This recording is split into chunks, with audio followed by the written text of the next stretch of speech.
What's up, everyone? Good evening, good evening, good evening. Welcome to Season 2, Episode 6 of the P.W.P sessions. I am your host, Noel A. Figueroa. Thank you all so much for tuning in tonight.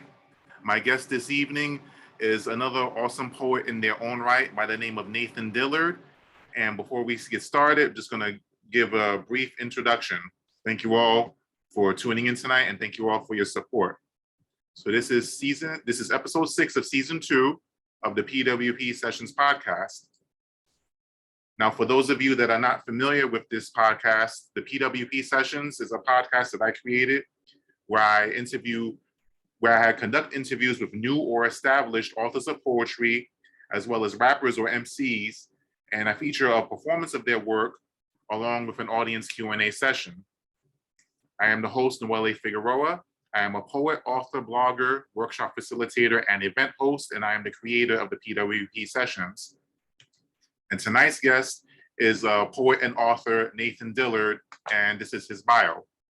Nathan Dillard is a poet and author who was born in Harlem and raised in the Bronx, New York.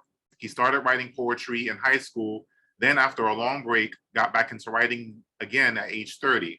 He has been performing his poetry for 4 years. His hobbies include playing video games and watching sports. You can also find him in church on Sundays. His self-published debut book of poetry titled Lost in Wonder is out now. Now, without further ado, I introduce Nathan Dillard. Hey, Nathan, how's it going, man? Welcome to the show.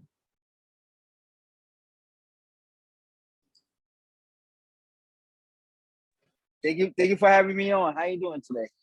Everything's good, man. Everything's good, man. Good to connect with you again. Yes. Blessed. Awesome, man. Awesome. So I'm going to start off with a basic question that I ask all my guests. Who is Nathan Dillard? How would you describe yourself or define yourself? Nathan Dillard, aka Poetically Nate, is a poet that dabbles in so many genres. He's a poet that writes about his life and his daily life every day. He's just another poet that's just trying to live just like everybody else. That's what's up. That's what's up. Now, what got you started into poetry? Like, at what point did you discover your passion for poetry? I discovered it at a young age when I was 15, because like my family was, I was bullied, and I had struggled to express my feelings to other people. So it's like, you know what? I'm just gonna write it in a book, hide it forever, make sure nobody sees it.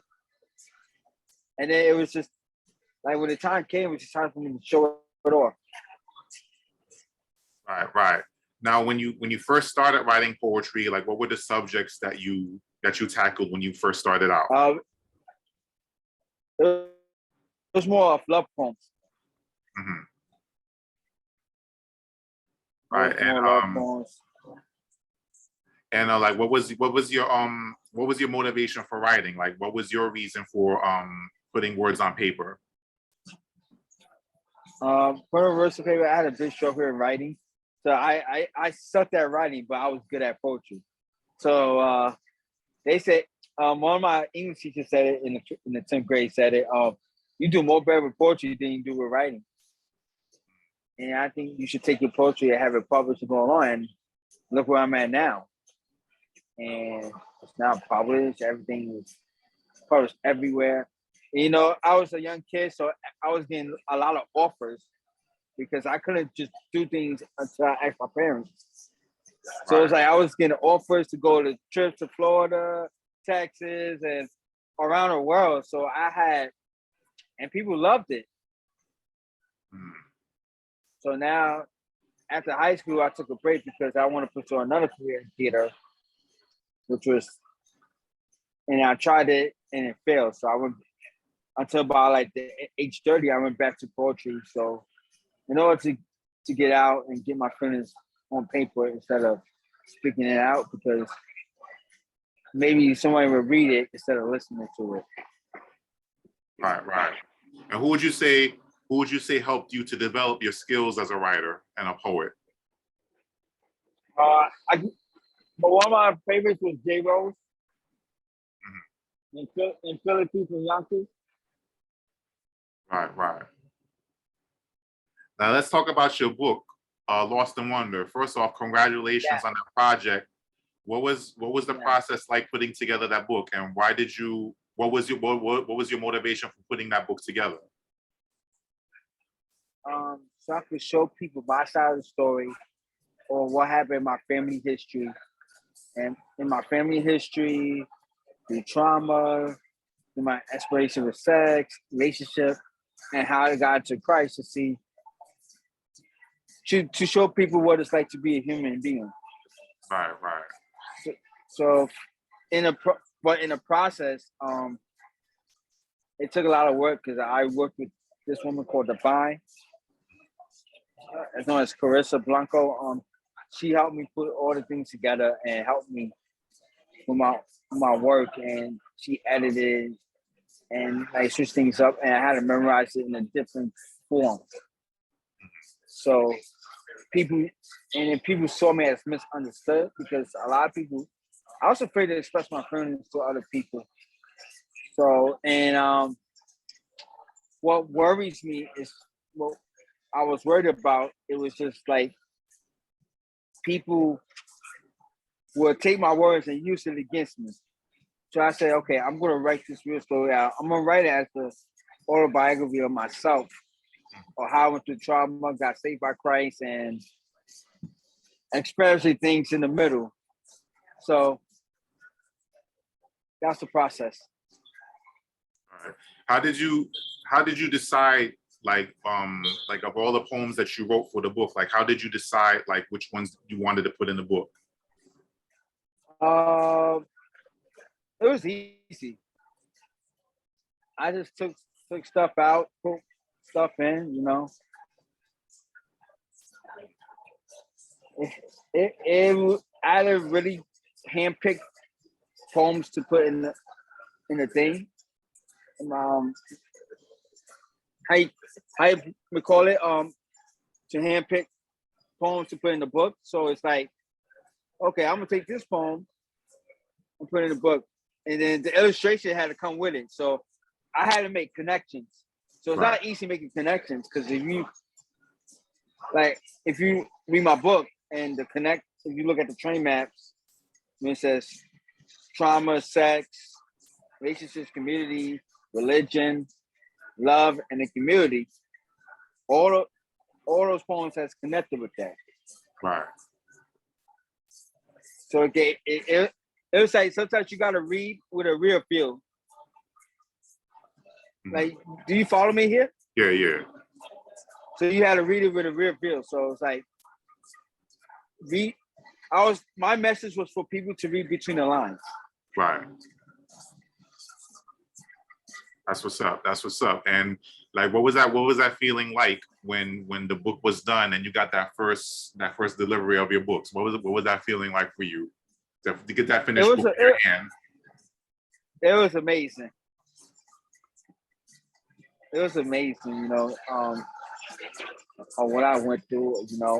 I never thought that I would have a book out today. I would never thought that, Mm. but it was so amazing. And I hope many people will see that.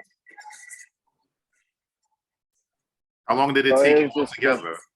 Like from the time you wanted to put the book together to the time it was finished, like how long did it take you altogether? It took me 5 months, so it was like a little bit of a rush. Right. And were you satisfied with the overall process? Like, do you consider this project to be self-published?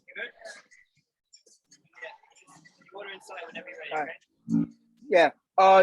Self-published. It was amazing. And I decided I said, you know what? Everybody was doing it. So I was just following everybody. Right. Then Hatches came along, Anubis came along. So it's like, I said, if we don't have no poetry to be shown out anyway, because now you got movies, sports, author, books, like regular novels that people are reading. And I wonder why people not reading poetry. I said, let's start with that. Let's see, because you don't hear about poetry anymore. Right. And poetry is not what it used to be. So if you look at today's poetry and look at all the poets like Langston Hughes and Harriet Tubman, you see a 360 difference on how poetry has came back. Well, we in a different time right now. So it's like the poets of yesterday, we're vibing different than the poets of yesterday. So the poets of yesterday laid the foundation for us.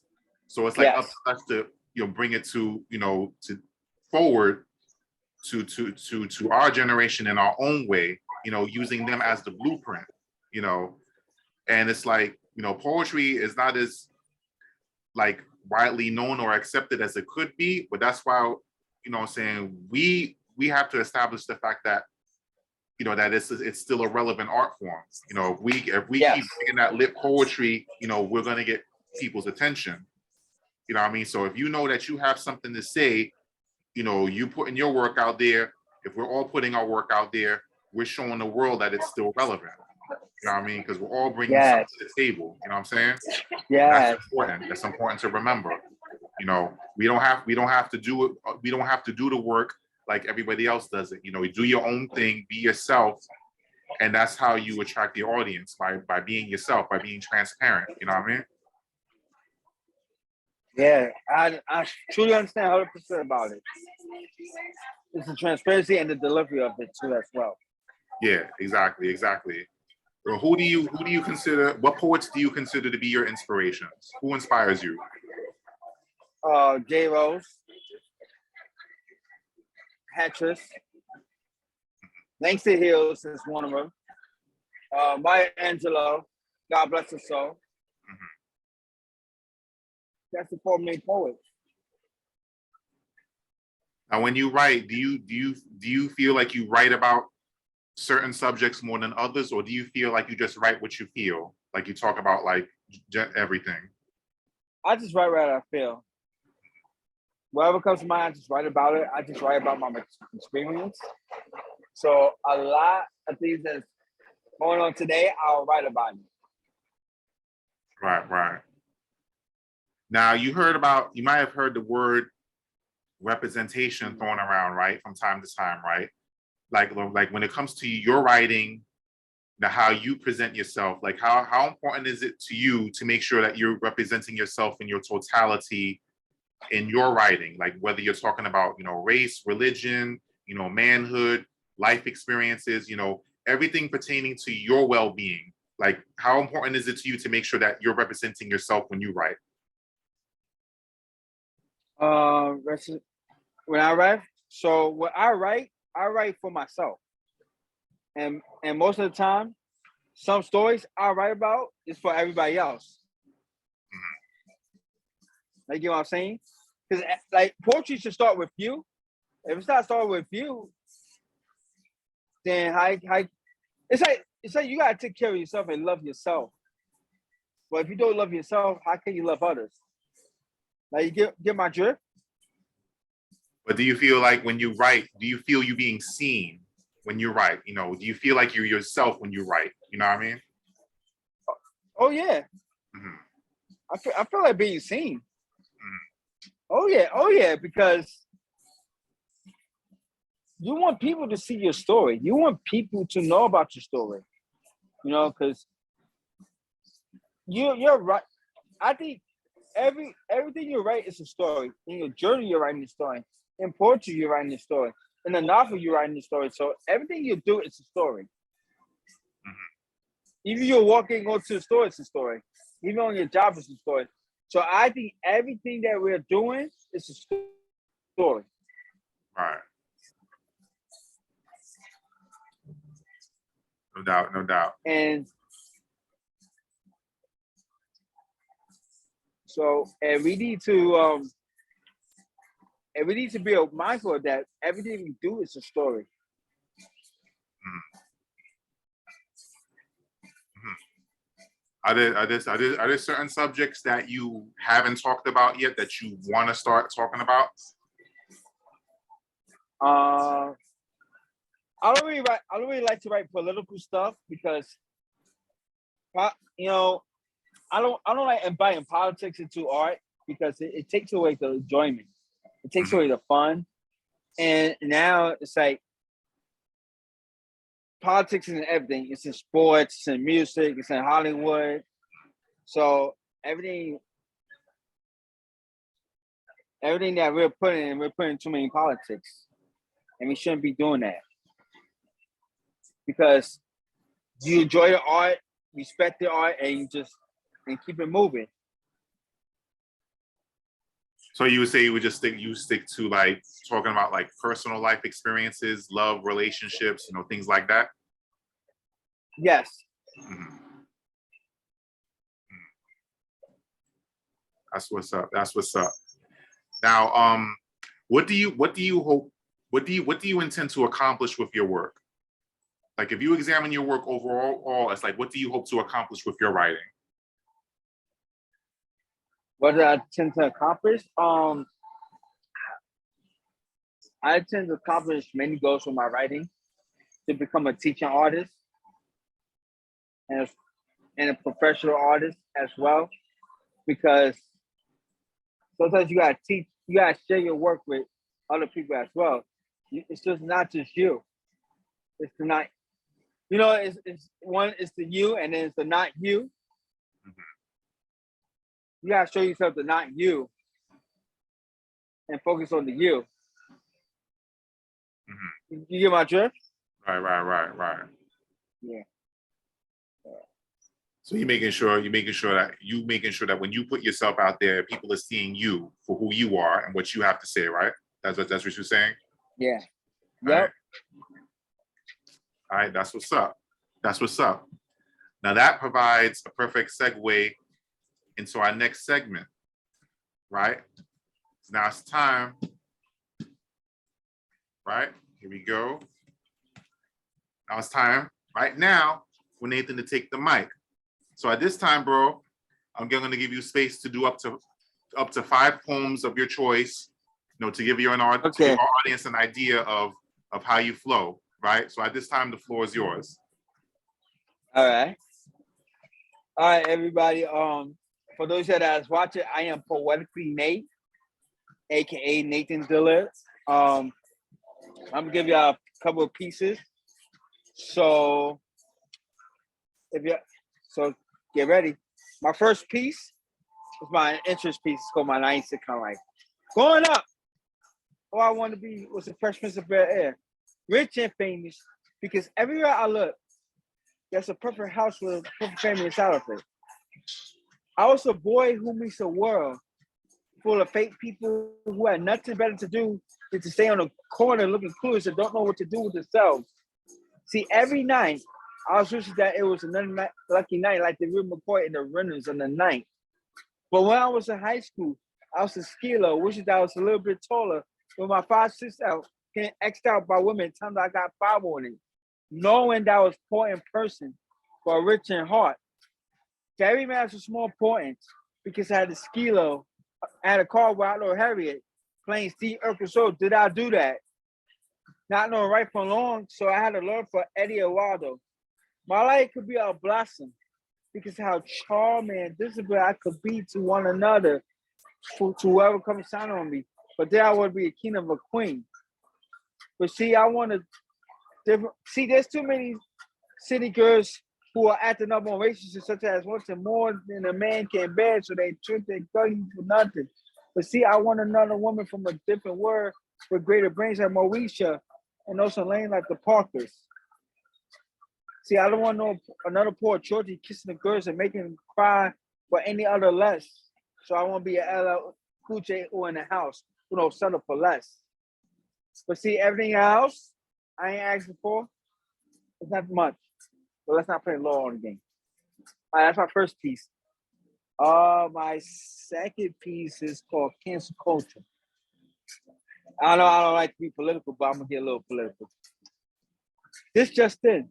There's so many famous names such as Aunt Jemima and Dr. Seuss getting wiped off by famous haters who don't know what to do with themselves.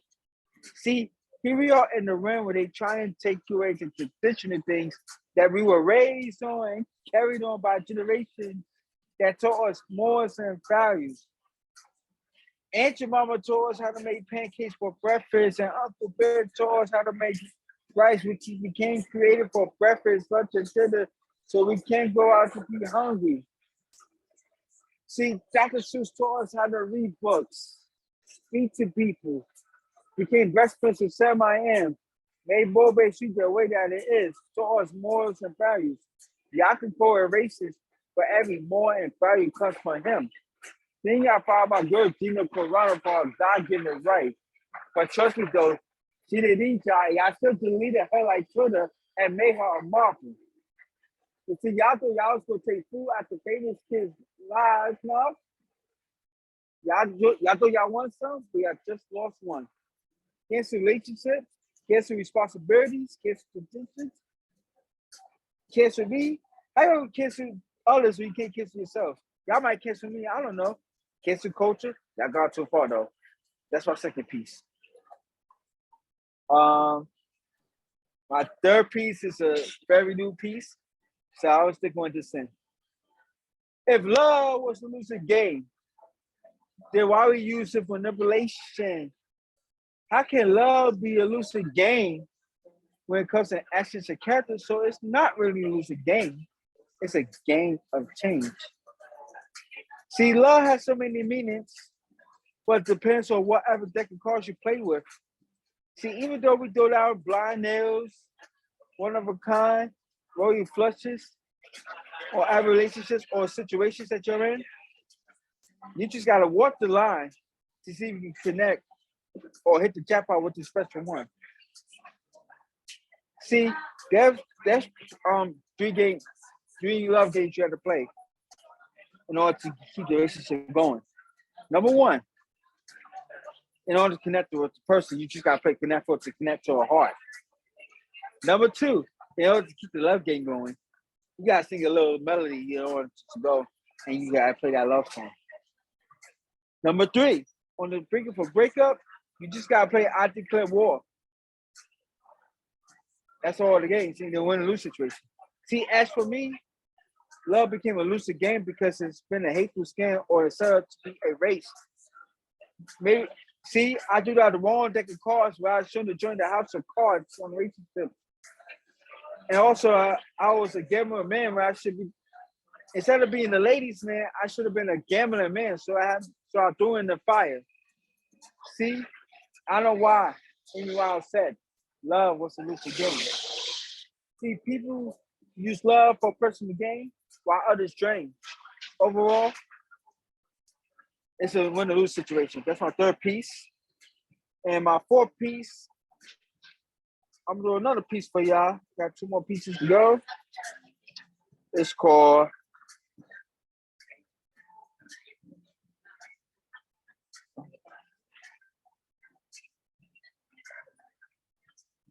Natural Selection. So many beats I can't make with my daily life right now. So now I'm back on the telephone like it was a new edition, waiting on this call for this sweet lady. Estimate my element and evaluate myself for this perfect love so I could come prepared for this phenomenal one. When I first seen her, she was cultivating the space for others, and somehow she caught my lovely attention with her sultry self. My responsibility was to create the space for her heart to resonate with especially me, so our hearts can be pure and sweet, so my heart will be herself for any other drama. So I'll do anything for her love. I was like, she could take me on a funky ride with her Dominican self and ride her crippled race down through her element. And during that time, I just eat out her dirty secrets. She even wanted to tell me in order for her to get her out the shell. My love can be so delirious that she would never know that I was curious by learning about her. So I figured out to make it love to her heart and break her out the feelings and have her feeling like I was drug dealing. It got more freaky and freaky that she may start telling me her secrets when I was scrolling on her body. So when I got connected with this person, I knew that I want to be somewhere of love. She took me on the trail to my self-published lifestyle, so I had to handle her my heart so she can understand all aching to get to know me. Everything I said is just my next selection. I, and now I'm gonna end with another piece.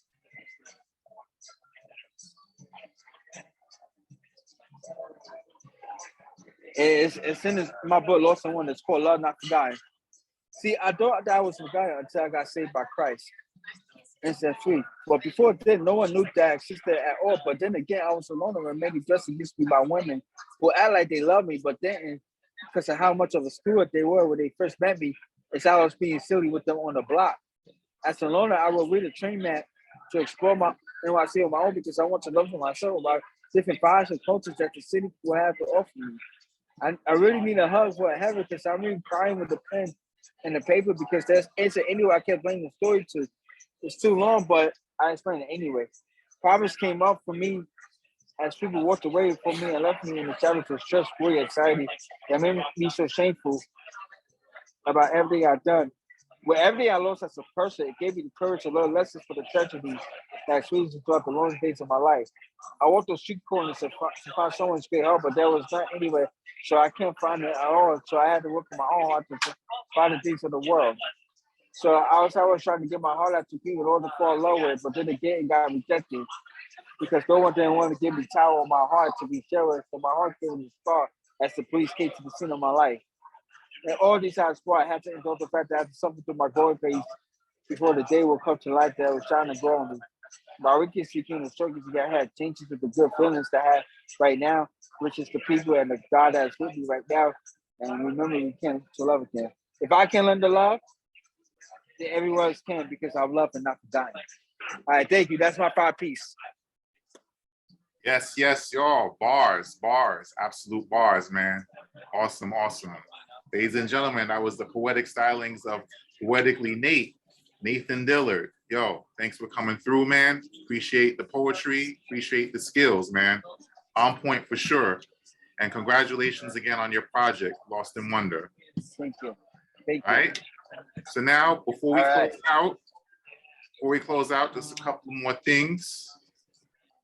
Right. So now we're going to jump into our brief Q&A before we close out. Just a couple of more questions to hit you with.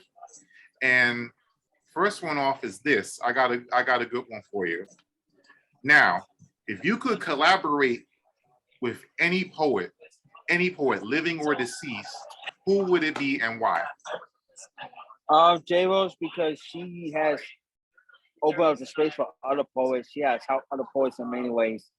She has did a great job with her poetry and with her talent, and I saw how she collaborates with others. So yeah. That's what's up.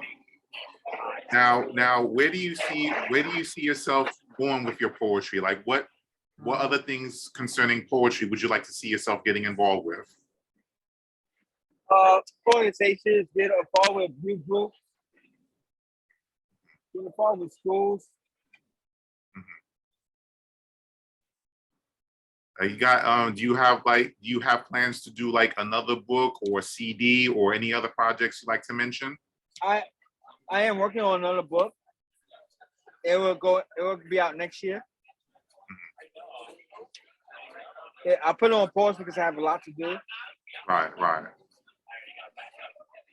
Yeah, that's what's up, man. Yeah. That's what's up, man. So before we close out, can you share with your audience like where they can find you on social media and where can they get copies of your book? Y'all can follow me on Instagram. Is poetically.nate, and you can get my books on Amazon. I will be having copies on me throughout the whole month, October. So if y'all want, y'all can holler at me. I will be sending copies myself. All right, that's what's up. And do you have any events coming up that you want to share with our audience? I don't have any events yet, but it will be next year. So, all right, that's what's up, man. That's what's up. So before we close out, there's this one more thing I need to do, which is very important, and that is to simply say thank you. First and foremost, thank you, Nathan. Nathan Dillard, thank you for coming through. Poetry on point. You got bars, you got content. Appreciate you coming through for the conversation, dope poetry. I'm saying keep up the great work. Glad to connect with you. And a big thank you to my audience for coming through as well. If you haven't already done so, you can connect with Poets with Purpose and the P.W.P sessions through the Facebook group Poets with Purpose. You can also connect on Twitter @PoetsWPurpose, YouTube channel of the same name, and also Clubhouse @The Anointed Pen. Stay tuned for episode 7 coming up on October 8th at 5 p.m. featuring rap artist Fuji Don the Famous. You don't want to miss this. Yo, it's going to be another dope episode. All flyers and logos for the P.W.P sessions were done by the awesome team at Eclipse Graphics. You can find them on Instagram @Eclipse Graphics New York, where you can look them up for samples of their work and hit them up if you need any work done for yourself.